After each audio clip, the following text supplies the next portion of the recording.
안녕하십니까. 걷는 명품 변호사 조용주 변호사입니다. 좋아요와 구독을 꼭 부탁드리겠습니다.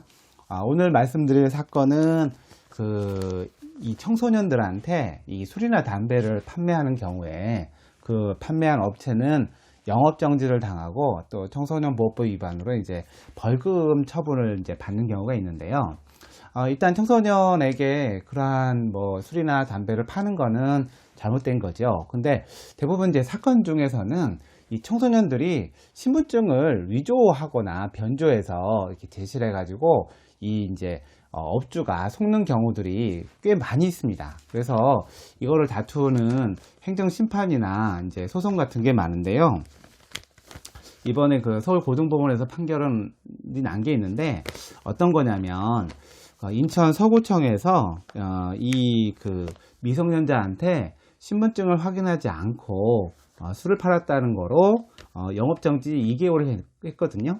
영업정지 2개월 하게 되면 보통 그 식당 같은 경우에는 망해요. 그래서 그거에 대해서 지금 재판이 이루어졌는데 일단 1심에서는 이 식당 주인이 졌는데요. 항소심에서는 이제 다른 판단이 있었습니다.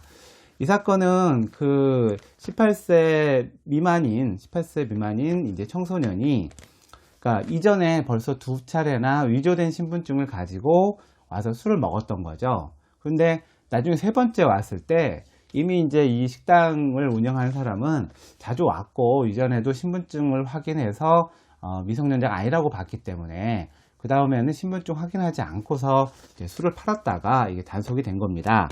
당시에 이제 이 청소년이 이제 어른들하고 같이 왔고 미성년자는 이 친구 하나였던 것 같아요.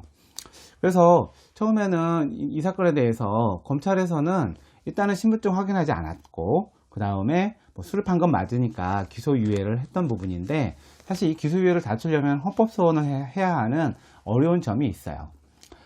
이런 경우가 많아서 참 저도 행정심판을 할 때 이게 참 부당하다라고 생각을 많이 했는데 이 식당 주인 입장에서는 일단 이전에도 두 번 왔을 때 신분증으로 확인했었고 세 번째는 안 가져왔지만 이미 그 기대를 가지고 그렇게 인식을 했기 때문에 술을 팔았을 거란 말이에요. 근데 그게 위조된 거였는데 그 책임을 그 당시에 확인하지 않았다고 해서 이 식당 주인에게 이 미성년자한테 팔았다라고 보고 한 거는 이제 상당히 부당한 것이죠.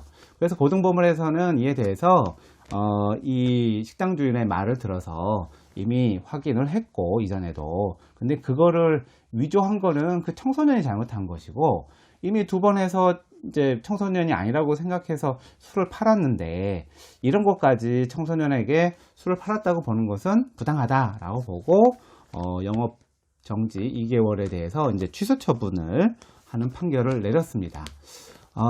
청소년들 술 먹으러 오는 청소년들이 다 나쁘진 않는데요. 나쁜 청소년들이 꽤 많이 있어요. 특히나 이렇게 됐을 경우에 청소년을 처벌하는 법률이 없다 보니 청소년들은 아무 처벌 받지 않고 이렇게 속은 업주들만 처벌을 받는 이런 불합리한 게 있기 때문에 저는 이런 경우에 속이는 경우에도 청소년에 대해서 엄한 처벌을 해야 된다고 생각을 해요.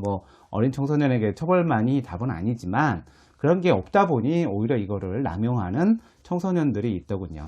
그리고 이러한 주장에 대해서는 검찰이나 법원이 좀 잘 봐줘서 정말 식당 주인이 억울하지 않게 하는 판결이나 처분이 있어야 될 거라고 생각합니다. 이상 이 판결에 대한 소개를 마치도록 하겠습니다. 감사합니다.